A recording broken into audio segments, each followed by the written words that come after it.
Blame it all on my roots. I showed up in boots and ruined your black tie affair. The last one to know, the last one to... Back to the Basis of BBQ, and today, smokers. Matias, how are you doing this evening? Doing great, ma'am. Thank you. How about yourself? Doing well. Thank you. So this interview, guys, took us a while to get in the works. I've been talking to Matias about this for a few months now, and I finally get to have him here. So I've got plenty of things I want to ask him, and I'm sure you guys are excited to hear this stuff too. So let's just go ahead and get started. Matias, let's talk about, when did you start barbecue? When did barbecue start for you? About 2010, give or take. I've always cooked here and there, but like competitions, when I actually met Madi, her whole family comes from barbecue restaurants, catering and whatnot, and they had a restaurant for years. So there was a local one. She was like, "Why don't you join?" I was like, "I don't have a pit." So she's like, "Well, my nephew's got one. He wants to sell it for $300. I was like, "All right, tell him I'll buy it." So 2010, I started doing competition. You know, I do one here, that one or two there, but before that, it was just backyard cooking. But so the first competition was in 2010. That is awesome. So do you remember what cook-off that was? Yes, it was the B County Western Week, the Go Texan, the one we've gone to Houston with now. But back then it was just Western Week. Everybody knew Western Week was coming once a year, so it's party time. So we show up with the canopy, the bar, the everything. I mean, everything but the kitchen sink we would show up with. That is really awesome. So now I'm assuming that this is an important cook-off for you guys to go to every year. I mean, that's the one that got you guys to Houston, right? Correct. Yes. And after, like I say, after about the first year or two, it became my white whale. I wanted to win this thing, and I just couldn't. I got close. And finally, the year they started taking the team to Houston, which is in 2018. So it took 8 years to win this thing. So the first year we won, it was the first year they were going to start to take the grand champion. So it was kind of a bittersweet. It took 8 years, but the first year we got to go and represent. So it was great. Yes. So absolutely. It was worth the wait at that point. Correct. Yes, ma'am. Definitely. Okay, so how did we come up with the name Pit Boss Smokers? Well, that's kind of a weird story, because I have an RV park called Boss RV, and I got a business called Boss Services, which is heavy equipment in the oil field. So Boss is part of my business. Anyway, so one day I'm in Vegas. First time I've ever been to Vegas. First night I've been in Vegas. Me and a buddy of mine walking through this, whatever casino it is, it has like a sky for a ceiling. You walk in there, it's like it's daylight because it's like clouds and whatnot. So I walk up to the craps table and I hand the guy my money. So the guy running the table looks at me and he goes, "Really?" He goes, "You're really gonna do this?" So I'm looking at him, I'm baffled. I was like, I look at my buddy, "What the hell are you talking about?" He goes, "After all that shit you did last night, you got the balls to come back in here tonight." And I'm thinking, "Hey man, this is my first night." They were like, so he picks up the phone, he calls the pit bosses. So like 4 guys show up and they stand there and he goes, "Look who's here." Well, they look at me, they were like, "Really?" They even thought he was whoever. So they were like, "You pulled that shit you pulled last night." He goes, "You're out of here." I was like, "What did I do?" They kept saying, "You know what you did," but they would never get close to me. I was like, this guy must have either whipped their ass or something, because they're not getting close. So I tell my buddy, "Man, you talking about a bad mistaken identity." So they said, "We're going to let you play, but you pull that shit again, you're out of here." And I was like, all right. So I threw once and they just stood there, I told my buddy, "Let's get out of here." So I just got my money and I left. What that guy did that looked, so before I leave, I tell him there must be another handsome Mexican in Vegas tonight that looked just like, or last night. So anyway, we left and the Pit Boss. So that's where I got it, was Pit Boss, from that experience. And then I come to realize, once I started cooking, there really was a pit boss at that time they had pit bosses, which were like regional directors now, but they were called pit bosses back then. I didn't know that, but I felt kind of stupid afterward, but I just stayed with the name. No. That is the coolest story I think I've ever heard. That is so cool. I don't know what you did the night before, Matias, but obviously it was something Yes, the good thing, it was my first night. Had I been there the night before and got drunk, I'd have been kind of skeptical, said maybe it was me, but no, that was my first night, first time I ever been in Vegas. Hold on just a second. That is a great story. Yes, no, that's where the name came from, Pit Boss, and then Pit as in barbecue pit, and then Boss are my businesses, so it kind of came together. It just fits. Yeah, absolutely. It just fits. That is really cool. So when you talk about Mati's family did barbecue and stuff like that before, and you got this pit for $300, what kind of pit was this?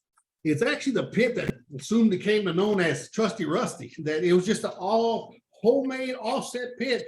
It was 20 years old when I bought it. So it was 20 years old then. It was already all busted up, and they used oil filled pipe for the roof. So it was kind of top heavy. So you had to be careful. So if you hit a curb and it would bounce, it was real top heavy. So you had to be careful. It was, like I say, it's just an offset smoker. It had a barrel cut, for a fire pit. It would eat wood like Tic Tacs, but it cooked good. It had a hole about this big on the bottom of the barrel, and I said, man. So I would get foil. I would go out there, I would tuck foil in that hole, and man, that thing would run. And I fixed it later, and it would never run the same. It used to run better with that hole in the bottom. With the hole in it, yeah. Yeah. So I was kind of sad when I fixed it because it kind of messed it up a little bit. But yep, no, homemade pit, $300. Yep. So do you still have that pit? I do. Mati cooks on it when she does cook against me or at the same time. She'll cook on it. I try not to take it too far because it's gotten kind of old. That's when I started. When I bought the one-man pit, he was already on his last legs. So I put a new axle on it. So we kind of try to keep it local, but yeah, we still cook on it. It gives a good backyard flavor is what I like about it. But it's a great cooking pit. I love it. That is really cool. I'm gonna have to see a picture of this pit because that is really cool. That's a cool story. So you messed it up when you got it fixed. You didn't even realize you were doing that. It wouldn't draft it well. It wouldn't draft as well anymore. But yeah, I sneak out there in the mornings. I tuck that full paper in and say, man, everybody's looking at me. Ask me, what are you doing? And look at that big old hole in the bottom. But I did well. I cooked about 4 years on the circuit with it. So I did well with it. Yep. That is awesome. That is awesome. So how did you do at that very first cook-off that you went to? How did we end up doing on that first one? I didn't place at all. Didn't make final table. Didn't do anything. Of course, everybody says, I don't understand. They gotta be cheating. That's everybody's mentality of, I didn't place because I'm a great cook. They're cheating, which I didn't think they were cheating. I just figured, I don't know, maybe they're doing something. And as I continued going to other cook-offs, I would start seeing the same faces. I know them now. I didn't know them then. And the Worm, Castillo being one of them. I would see him. I was like, man, what's that guy doing, man? I mean, he's got to be. Every time I go to a competition, I see him dancing and all the way to the stage doing the circles. And later on, I got to know him. And that's just who he was. But he was one of the guys I would see all the time. So I would be thinking, man, I thought I cooked good. But, once you get going, it's like anybody else. They realize there is a difference between backyard and competition. And at that time, I didn't know the difference. Yeah. You know what? But sometimes people want that backyard still, even today. So, I mean, how do we ever really know if we're giving them what they're wanting? We just have to roll the dice like you did that night. Yep.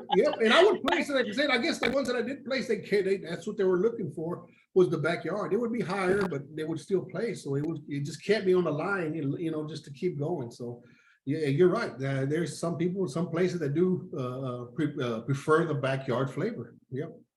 And you know what? You're right. It just takes that one walk and then you're hooked. It's like you're done. Yeah. You're hooked after that. Yeah. But let's talk about, you've got some other things going on with your pit life stuff, right? What's going on with that? What's new with that? Well, I mean, it started off as fired up gear. I did that for about a year or two. The FU, people would think FU, that kind of be like, use your imagination. I was like, no, it stands for fired up. As you fire up a pit, it's fired up. So, yeah, that went for a little while. And I was sitting at the table one day and I was thinking Salt Life. I was looking at the Salt Life. I was like, man, look at all this Salt Life stuff. And I was like, we need to have something like Barbecue Life or this and that. And anyway, I Pit Life came to mind. I was like, all right. So I looked it up, and everything that Pit Life was pit bulls, dog fighting, pit life, dog fight. So I was like, So I got with an artist, and I kind of pulled from here, pulled from there, and we put a flame on the eye and whatnot, and I sent it off and got it trademarked. So I was like, let me try to take off Pit Life like they did Salt Life. I don't have their, what do you call it? Their designers and their artists that they have, I'm sure, but yeah, and I took off with that for a little while. We were in 5 stores at one time, Alice, Edna, New Braunfels, Brian Crawford's store, and I always forget that little town beside San Antonio. Anyway, so, and then I kind of got busy, I stopped taking pictures and putting them on Facebook, because it seemed like every time I'd post pictures, everybody started making orders, and man, overwhelming me. So I stopped posting pictures just to kind of slow down a little bit. And then I just kind of got sidetracked. I still make caps, still ship them out and whatnot, but I wasn't advertising as much. So I had flags, I had shirts, I had everything out on the website, but I just kind of put it to the back burner. So now I'm just trying to push it a little more again, I guess, to get it back out. There's a lot of new cooks that some don't know what it is. There's a lot of newcomers that are cooking well. So I'm just trying to, hit the newer crowd. Absolutely. And when you talk about your caps, you do caps other than just Pit Life caps, right? Like you do caps for like specific teams or whatever the case may be, correct? Yeah, I'll do their logos. I have a digitizer. He's from overseas, so I'll send out their logo and then get it back. And some want Pit Life on it, and I'll put it on there. Some don't. So, and I do them for barbecue teams and businesses for that matter. Oil field companies, whatever. I'll do anything. Guides, deer guides, hog guides, whatever. So I make the caps myself. So it's pretty convenient for me, so I can be on the couch and get up and go make some caps I want to. So I don't have to wait on somebody else to say, okay, you're a week or 2 weeks out. If my vendor has the caps, I can get up and make them. Awesome. Yeah, absolutely. Just wanted to make sure we talked about that a little bit on here, because I know, like you said, there are some people that are new to the game and might be watching this and be like, hey, I didn't even know Matias did caps, but he does. So go ahead and get with Matias if you are looking for some hats to be made, and some Pit Life stuff, because that stuff really, like your logo, is so cool. It really does look so cool. And so it's one of those eye-catching things, Yeah. Let's talk about when you started cooking. What do you think was the best advice somebody had given you? Listen on Friday nights. Open your ears, close your mouth, because everybody starts getting a little bit tipsy and a little bit loose at the mouth. And I found myself doing it. Marty would hit me like, shut up, But no, I mean, just close your mouth, listen. You can hear a lot. You get a lot of good tips from a lot of good cooks out there that'll give you something. Sometimes it might be a little nugget, something that's just a missing puzzle. You'll hear it and like, there it is. But the biggest advice I give the newcomer is Friday night getting drunk. Because I used to get pretty lit on Friday night and wake up late. And of course, I know, everybody knows that everybody will make the party, but nobody likes to clean up. So there you are trying to cook Saturday morning, trying to clean up the mess that everybody else made. So that's number one rule is, of course, your Friday night will affect your Saturday. Absolutely. And you know what? He's not saying for you to not have fun. He's saying for you to just be mindful. It really just depends on your level, I guess, of that competitor that you have in there. What level of are you doing it for fun? If so, have fun. But if you're doing it for the competition aspect, maybe be a little bit more mindful of like where your tolerance level is for Friday night. Yeah. You're right. I should elaborate on that. Yeah, that is correct. After a while, it becomes a business for most, and it's like any job. You're not going to show up to your job hungover. You want to give your 100%. For one, you put a lot of money into this. I mean, it's an investment, whether you want to believe it or not. It's at least a bare minimum $400 to $500 bare minimum investment. So you want some type of return. So if you're one of those guys, Joe Castillo, who can party all night and outdo everybody and still kick butt the next day, by all means, do it. But Joe is the 1% out of the 100 that probably can do that. And I know I talked about Joe a lot because the guy, he's always been a great cook. He's always inspired me. But yes, you're right. I mean, know your limits, know why you're there. There's been times I would wake up in the morning, I had to tell myself, look, if you wanted to sleep late, you should have just stayed home. So I would get out of bed. And it's true. You know, if I wanted to party, I'd party at home and just give $400 away to somebody else. So yes, be responsible about it. Know your limits. If you're there to win a competition, then, you know, do it responsibly, but have fun. It's like you say, have fun. Absolutely. So not only did Matias give you the advice he got, but he also gave you guys some great advice too. So if you didn't pay attention, rewind it a little bit and rewatch that, because he just gave you some good tips there. Absolutely. Okay, let's talk about, what do you think has been the most memorable moment for you so far in barbecue? I've had a couple of, you know, one was the being invited to the King of the Smoker. Smithville used to have what's called King of the Smoker. The last year I did in 2018 was the last time they did the invitational. Now after that they did you had to qualify, which was 24 pit masters from the United States got invited to California. They paid for everything. It was at a resort. They set you up side by side in canopies. Everything was old school. You couldn't use electric knife. You couldn't use everything. What they wanted a level playing field. So I mean, we're there next to Tuffy Stone, you know, next to the Brad, the Brad from Getting Basted, Fred Robles, of course, Ernest Cervantes, Tim from Blues Hog. I mean, you spend most of the day looking around, and you got to realize I got to focus here, you know. But it was an honor to be invited to that, and that's one of my highlights. Johnny Trigg was there, of course, the godfather of barbecue. So yeah, that was one of my highlights, was being invited there. Of course, it was KCBS. I wasn't real familiar with KCBS, but I did hit a 10th brisket, which I was pretty pleased with in that crowd. Yeah. But that's, and then, like I say, what's almost equivalent to that is when I reserve grand champion in the Houston rodeo, you know, was a big thing for me. Absolutely, absolutely. And so you said you went to Houston from the Go Texan thing, correct? Yes, ma'am. We qualified 3 times, once under my name, twice under Marty's name. So yes, we've been there 3 times, and we grand champion, or excuse me, we reserve grand champion to Go Texan there. We tied the other year. And then we got 4th overall, I think, another year, which is, yeah, we were happy with that. That is awesome. So taking a little bit of a detour here, are you a superstitious person when it comes to your cook day? No, not really. I'm very meticulous about timelines, but as far as being superstitious about anything, like I have to wear this certain, well, maybe. I got a shirt. I always tell Marty, this is my battle shirt. I have to wear it. Marty's like, it's so dirty. People are going to see you with it. I say, you know what? I don't care. As long as I'm walking to the stage because I cook with this shirt today, I don't care what they say.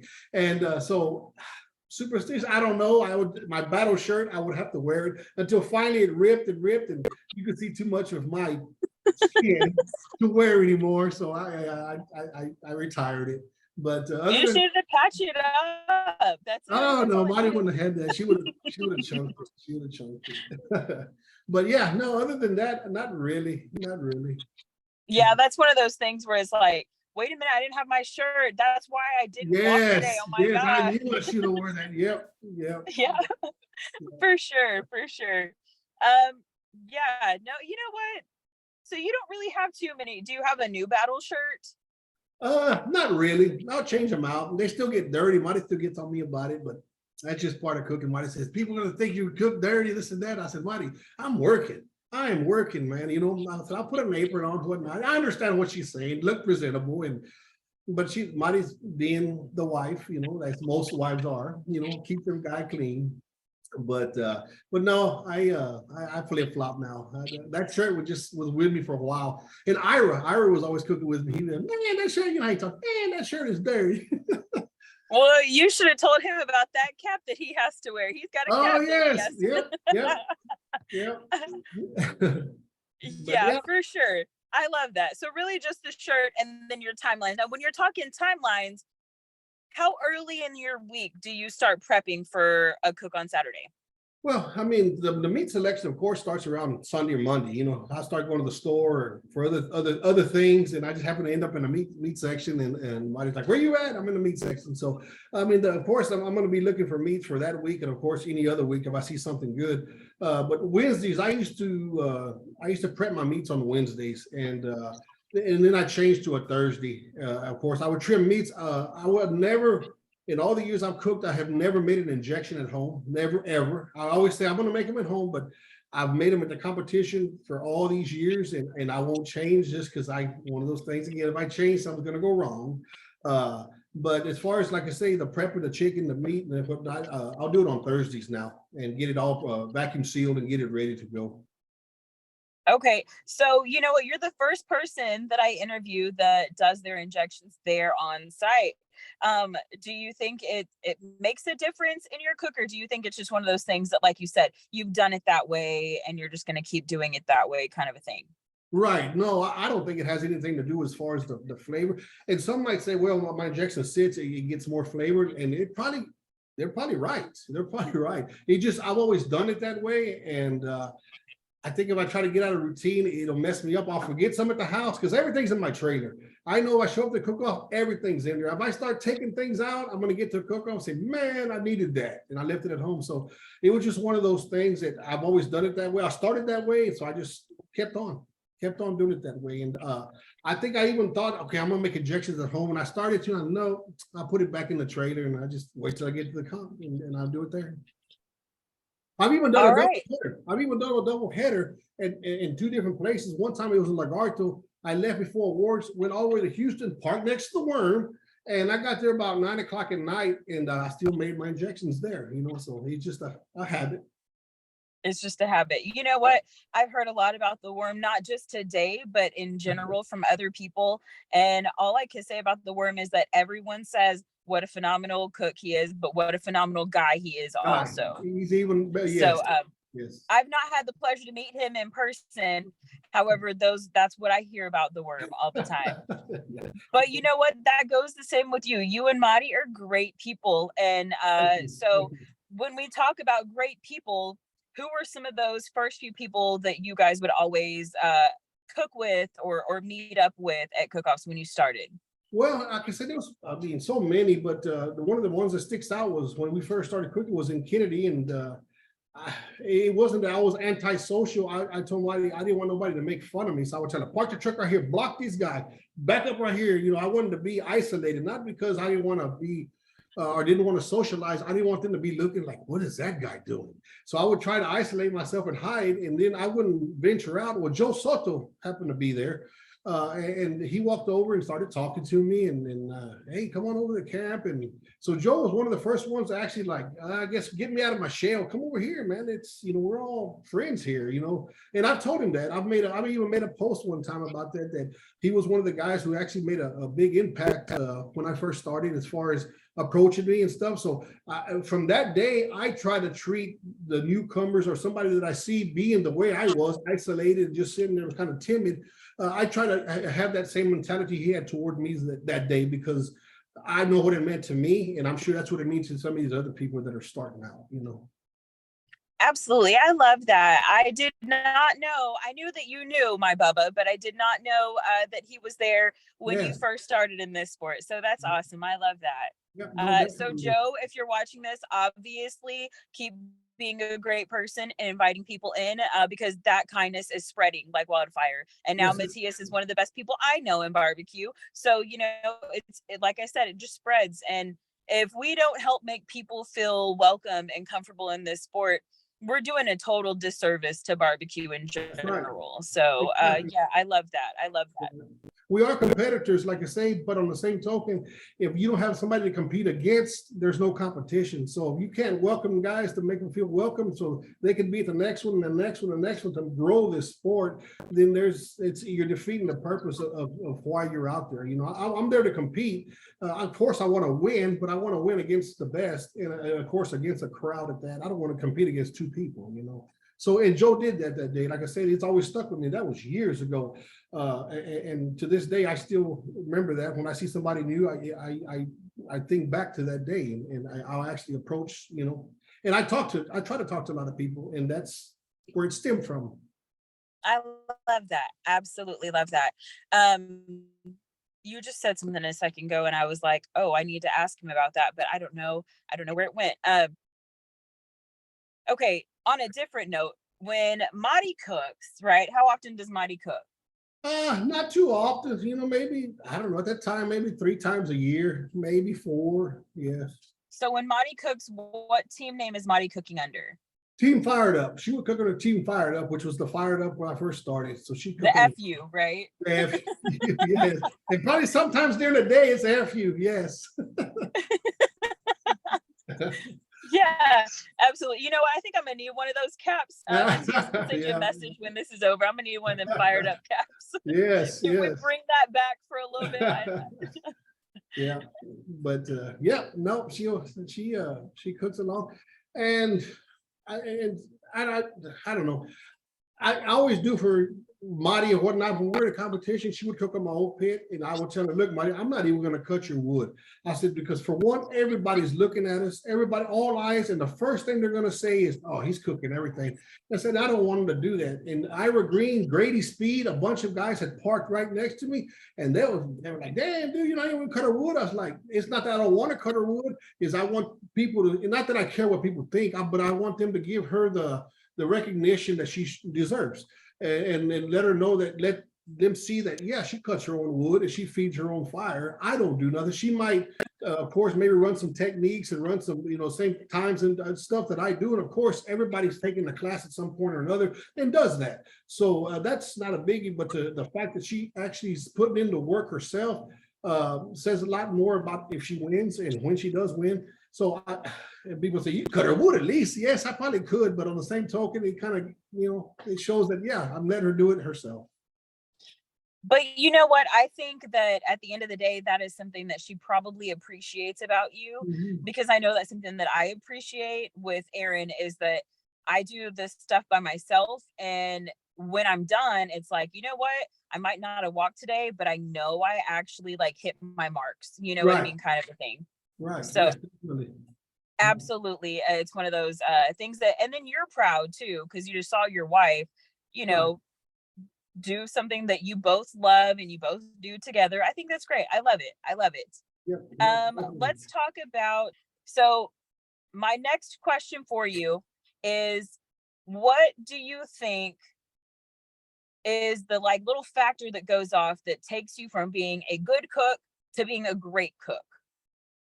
The little things, the little things. Sometimes it's the littlest things that'll make the biggest difference. I don't care. It might be a simple step. It might be, and it takes me back to what I say, very meticulous. And Marty can vouch for this because we're at each other's throats the day of. And how come? I said, because that's how it has to be. I mean, my biggest thing is the little thing will keep you from GCing or even top, whatever, top 3, top 4, top 5. Don't skip the little things. Don't take for granted the little things like, whatever. We'll let it go 5 more minutes. We'll take it off 5 minutes early. No.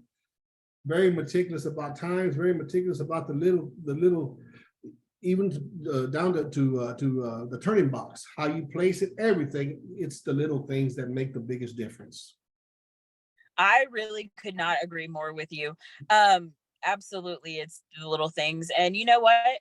I still consider myself new to this sport because it's just been a couple of years for me. But that's something that like Aaron instilled in me from the very beginning, was that it's not the big things really, because everybody knows the big stuff. Right.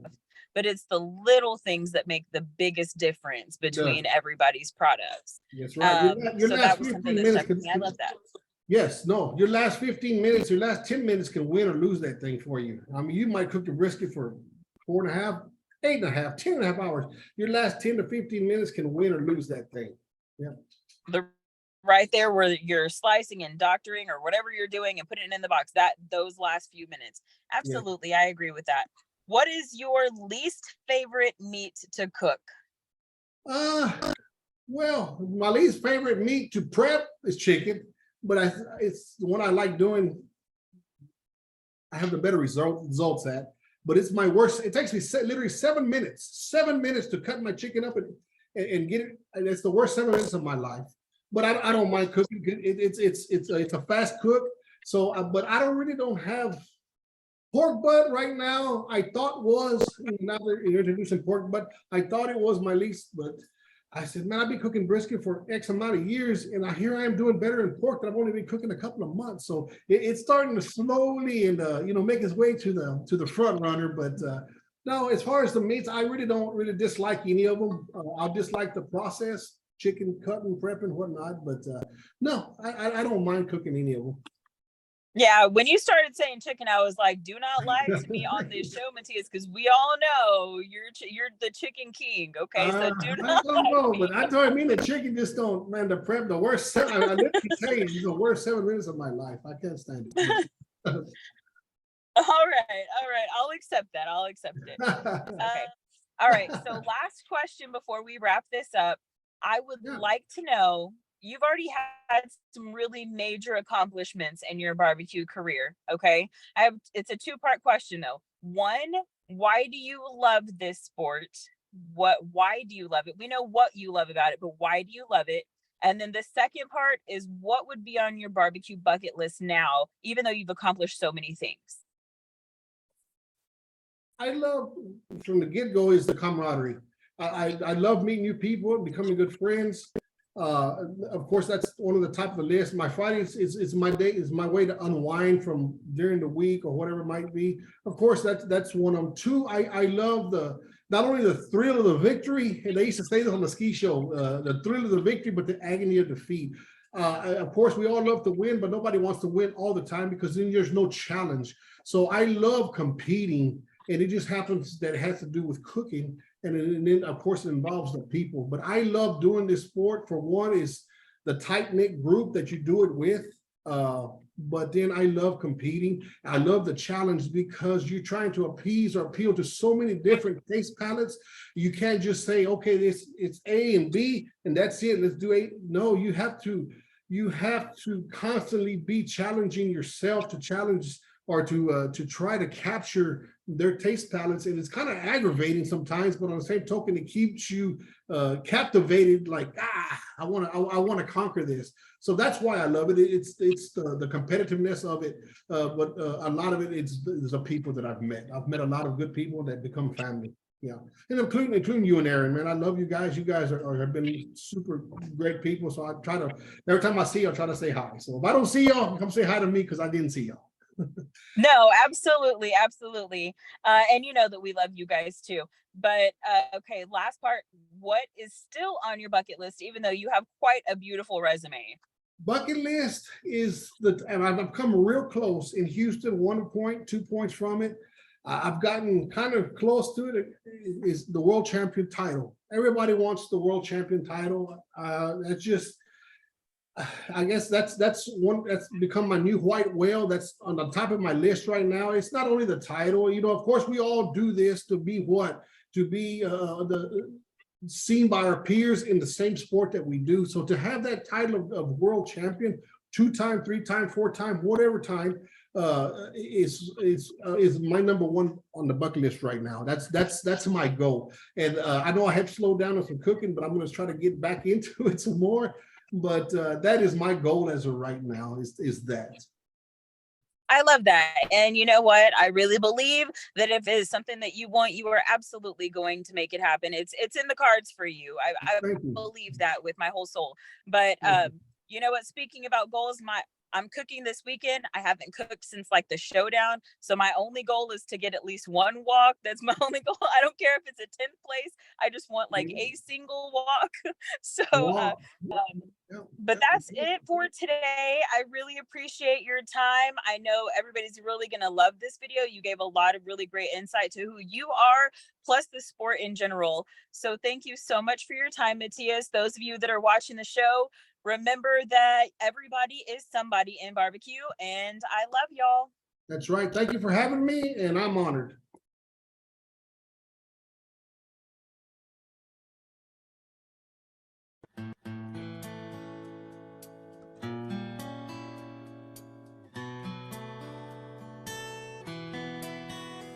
Blame it all on my roots. I showed up in boots and ruined your black tie affair. The last one to know, the last one to show.